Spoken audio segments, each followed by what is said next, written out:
Some of the other administration officials sort of tone it down, and they did have a more unifying message than what we heard in the days right after Charlie Kirk's killing. But once again, you hear the president of the United States. He said, the violence is mostly from the left. That is not supported by the data, we should note. And 12 seconds later. What I find jarring is that there are so many people willing to excuse the most reprehensible things that he said, that they agree with that they're willing to have monuments for him, that they want to create a day to honor him, and that they want to produce resolutions in the House of Congress honoring his life and legacy. It is one thing to care about his life, because obviously so many people loved him, including his children and wife.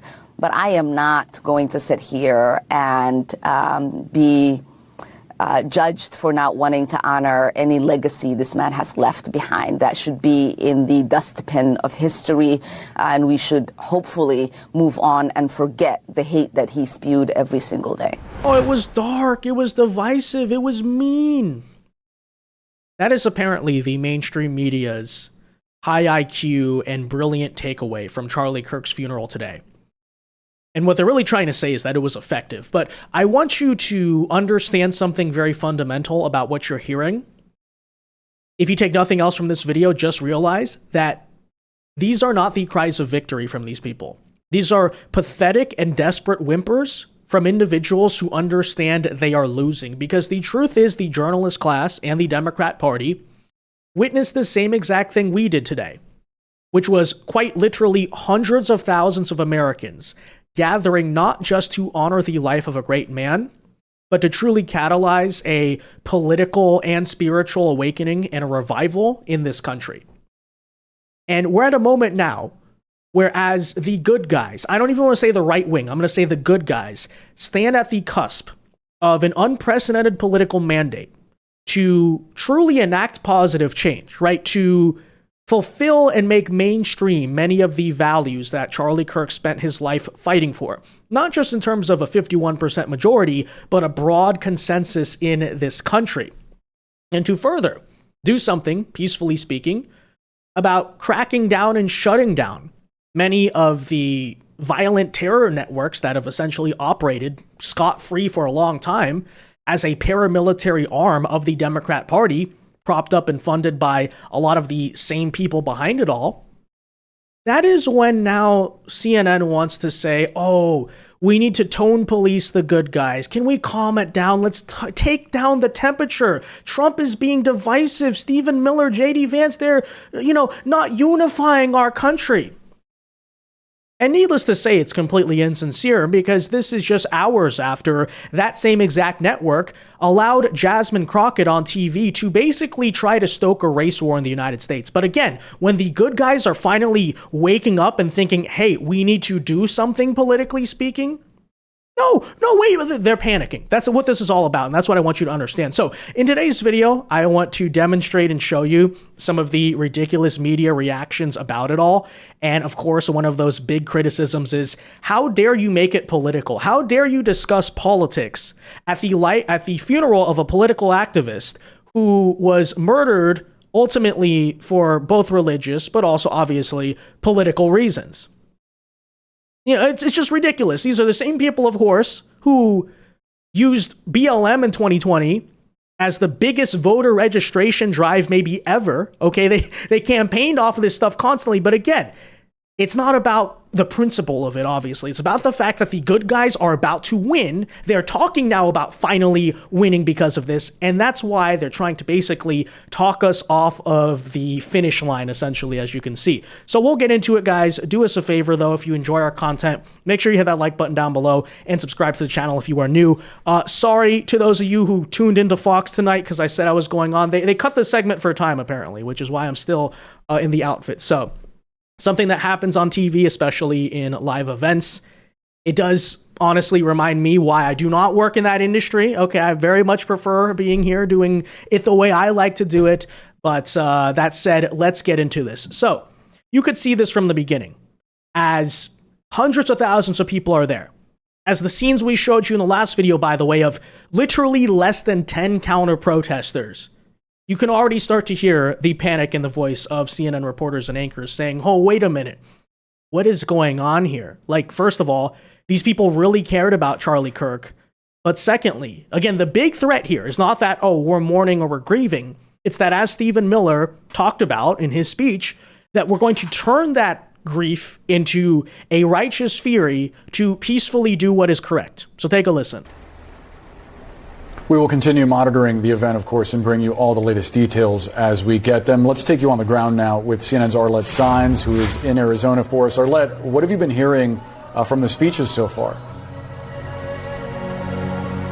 Well, Boris, President Trump arrived here at State Farm Stadium just moments ago. The crowd actually erupted into a round of applause and chants of USA. These tens of thousands of attendees have spent several hours now listening and engaging in these remembrances of Charlie Kirk. We have heard people speak in very personal terms about how they knew Charlie Kirk and also touching on his deep connection with his Christian faith. One thing that we have heard repeatedly from speakers is this description of Charlie Kirk's assassination as turning him into a martyr for the Christian movement, but also his conservative movement that he had really championed. That is something that has been echoed by speaker after speaker. And so many of these speeches have really been grounded in resolve and not very much anger. But some of the speeches have started to take a more political tone. There were two conservative activists who spoke about in more political nature, saying that they need to make sure that Democrats remember Charlie Kirk's name going forward. But for so many here who have gathered here at this stadium, they simply want to find ways to remember Charlie Kirk, to honor his life. President Trump is expected to speak in the coming hours, a speech that CNN has been told is expected to be personal in tone, that he has worked on personally in the lead up to this speech. There are also a host of other administration officials who have really credited Charlie Kirk with helping bring them into President Trump's MAGA movement. Right, so you can already start to hear the panicking beginning to set in. But if it's not clear enough for you, just take a listen to David Axelrod, who is a Democrat strategist, one of the chief architects behind the Obama movement, still someone today with a lot of behind-the-scenes power in the Democrat Party, goes on to say that he is worried about a sea of Christians being, quote, galvanized in their faith in Jesus Christ today at Charlie's funeral. Like, does that just not tell you everything you need to know? And it couldn't paint the picture more straightforward to you of what they're truly scared of, what they fear, what they clearly know and Charlie knew can actually fix and help and save this country, right? And they're not being coy about it. So take a listen. David? Yeah, well, look, first of all, let's just say a couple of things. One is Charlie Kirk's assassination was a tragedy for his family. It was a tragedy for his friends and supporters, many of whom are pouring into Phoenix right now, Glendale right now. And it was a tragedy for the country because it was an assault on free speech and the ability to express oneself in the public square that is so fundamental to our country, and that's what Charlie Kirk was doing. It is not, whether you call something racist or not, that's a discussion. Charlie Kirk said things that were offensive to black people. That doesn't, I don't want to sully this day of mourning by getting deeply into that debate, but that's just a fact, and we can go through some of them here. I don't really want to go through that exercise, but I don't also want this to be the occasion for continued division, continued hate, continued violence. And one of the things I'm going to be looking for today is, to the people who are coming there to mourn, will they get the kind of ceremony and service that they deserve and yearn for, or will it just turn into a political rally where this horrible occasion will be used to further divide and galvanize? That would be a loss for the country. Okay, so he starts off the segment by talking about how Charlie Kirk was racist, and then further proceeds to say, oh, but the other side needs to tone down the temperature, right? Let's not galvanize. Let's not make this a political rally. You see what's going on here? Do you see, ladies and gentlemen, exactly what is going on here? They are really upset that we might just maybe play by their own rules, right? When George Floyd, when that whole thing happened, they immediately not just used it to say we need to have police reform, but they went further than that. But hey, they tried to enact political change, I guess you could say, as a result. That political change, of course, included turning cities over from law enforcement to the criminals. That included trying to get Donald Trump out of office and make sure he didn't win re-election and those many things. But of course, that is what they did. And they have no shame about that. They say they were proud to do so.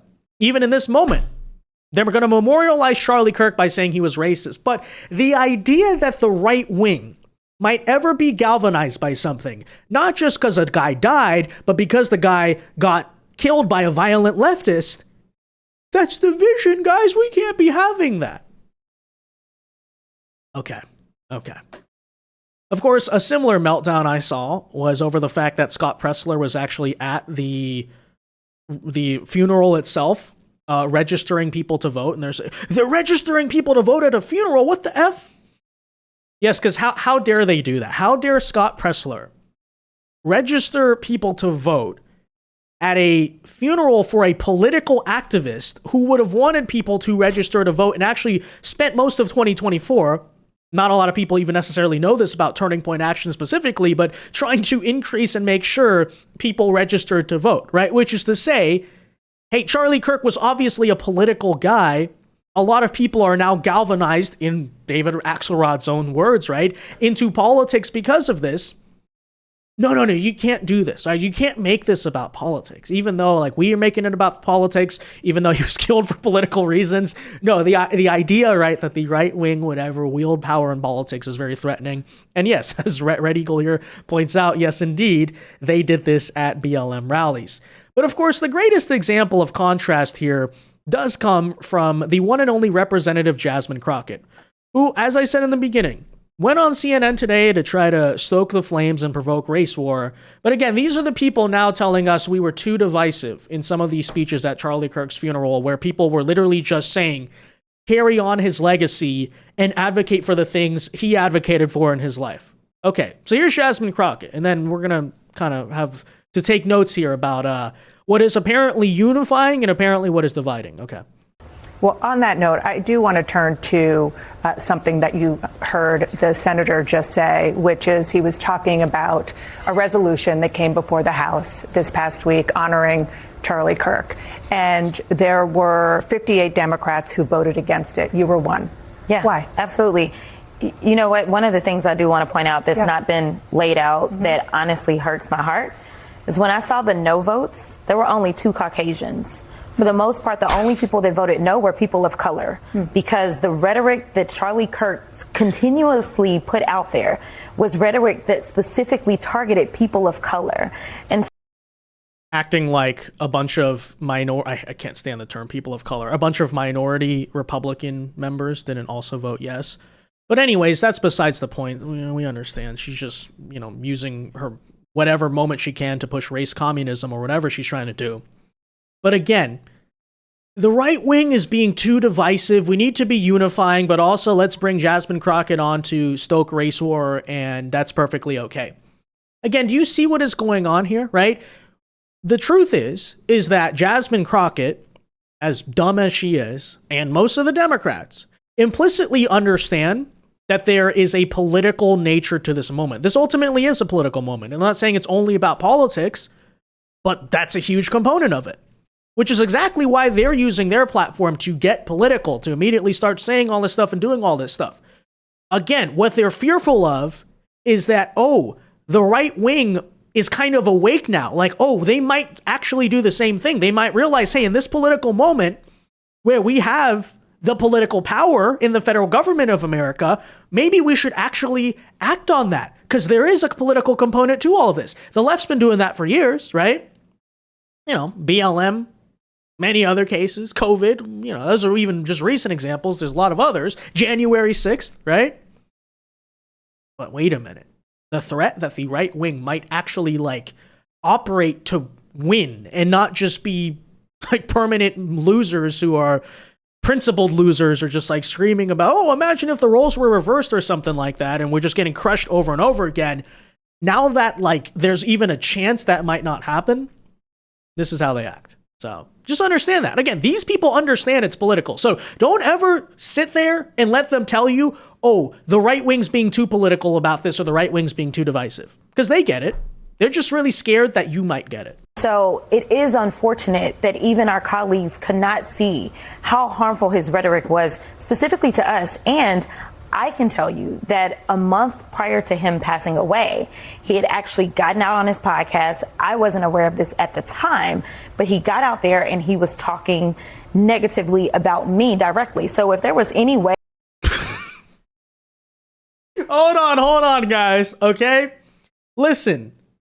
Apparently, according to these people, it was okay that Charlie Kirk not just died, but got murdered by a terrorist because he spoke badly. He said mean things about Jasmine Crockett. I don't want to laugh, but are you serious? Okay, these are the people who are like, oh, we want unity, guys. This is the outlet that's going to say Donald Trump's speech where he called out the radical left, which you're seeing, by the way, on your screen right now. Okay. As I've been trying to make the point, there's not that big a separation between the Antifa radical paramilitary revolutionaries and the actual mainstream Democrat Party. They're kind of carrying water for each other, as you can clearly tell here. Then this right here, again, she said, okay, let's just keep listening. That I was going to honor somebody who decided that they were just going to negatively talk about me and proclaim that I was some. Yes, Jasmine Crockett, because what you guys told me 2 seconds ago is that political violence is unacceptable and you should not kill people you disagree with simply because you disagree with them. But apparently that whole standard has changed, because if Jasmine Crockett's feelings are hurt by what you said about them, that means apparently, I guess, political violence against you is justified. This is the rot that we're dealing with. Okay, so typical behavior. By the way, so many Democrats out there go out, Jasmine Crockett's so amazing. She's just a great communicator. She's the future of the party. This is the future of your party. Okay. Somehow involved in the great white replacement. Yeah, I'm not honoring that kind of stuff, especially as a civil rights attorney, and understanding how I got to Congress, knowing that there were people that died, people that were willing to die, that worked to make sure that voices like mine could exist in this place. So to me, just like we wanted to make sure that those Confederate relics were taken down, the idea of a new age relic being propped up was something that I just could not subscribe to. And it is unfortunate that more of my colleagues, even on my side of the aisle, could not see the amount of harm that this man was attempting to inflict upon our communities. So first of all, I'd like to say, it's well documented. We've covered the stories before about how Jasmine Crockett is like this insane egomaniac, but she's not exactly hiding it there. Again, like, I can't get over that. You said mean things about me, so we should not honor your life. But secondly, of course, the party of turning down the political temperature just compared Charlie Kirk to the Confederacy. Now, maybe you'll know where I'm going with this, but what is notable about the Confederacy? Forget any of the ideas or the reasons behind the war, anything like that. That the Union and the Confederacy shot at each other. There was kind of a war going on, right? Confederate soldiers were killed by federal Union soldiers. And so what is that to me? I've been hearing this phrase going around a lot called stochastic terrorism. And in this case, it is kind of true, right? She's equating the people that the Union fought the Civil War against, a war with guns, with shooting, with killing, with Charlie Kirk, of course, in the wake of Charlie Kirk just being killed. So again, this is why I say the Democrat Party can stand there and say, we condemn violence. They just make this vague statement about it. While, of course, they're denying the violence. They're saying that the shooter was a MAGA guy, not a leftist, blah, blah, blah. They'll never condemn the people committing the violence, whether that's Antifa or whatever. But then also, they'll just casually talk about the guy in death, saying that, oh, well, he was a Nazi. He was a Confederate. Again, what is significant about both those things? Oh, in the lens of history, We are taught that we committed justified violence against them. So what equations here are they trying to make? Just keep that in mind. Meanwhile, you obviously feel very strongly about the rhetoric that Charlie Kirk used, that you find objectionable, and also from others in the MAGA movement. As the memorial service for him is going to happen later today, there is a debate over heated rhetoric on all sides. And listen, whether it's heated or not, the fact is Charlie Kirk should still be here.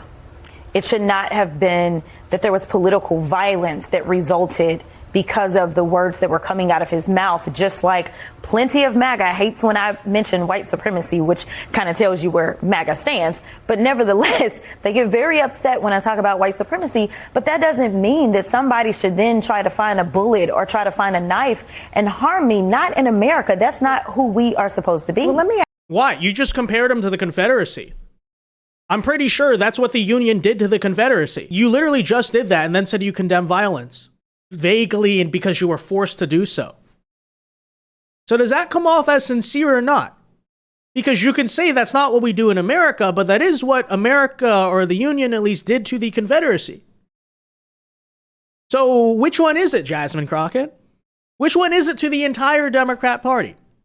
Just asking. Ask you, because I do want to play a couple of statements that you made earlier this year. Okay. Unfortunately, we have someone that is occupying the White House, and as far as I'm concerned, he is an enemy to the United States. They want to show that they are loyal to this, I don't even know what to call him. I've called him so many things, but this wannabe Hitler for sure. And to be clear, the president has attacked, other people have attacked you in his orbit, maybe not him personally. But do you have a responsibility as an elected official not to raise the temperature, but rather lower the temperature, particularly when there are people out there who listen to elected officials all over the place who are not well, who use that as a way to instigate the political violence that you are calling out? Especially leftists. I think that my responsibility is to be transparent and to be honest. And the reality is that we are living in a time in which this administration and this regime is not interested in making sure that people understand history. We need to understand why they are so problematic. And so I am using that language because it is accurate language. When we see the consolidation of power, when we see them trying to chill speech of jokesters, when we're seeing all of this, that is a playbook out of Hitler, and I won't deny it. Like, these are the facts. But one of the things that I've never done that the president has done consistently is called specifically for violence. He has said, oh, beat that one up. He has said those types of things. We know that Charlie Kirk was saying things about who should. That's projection. First of all, that's exactly what you said about Ted Cruz.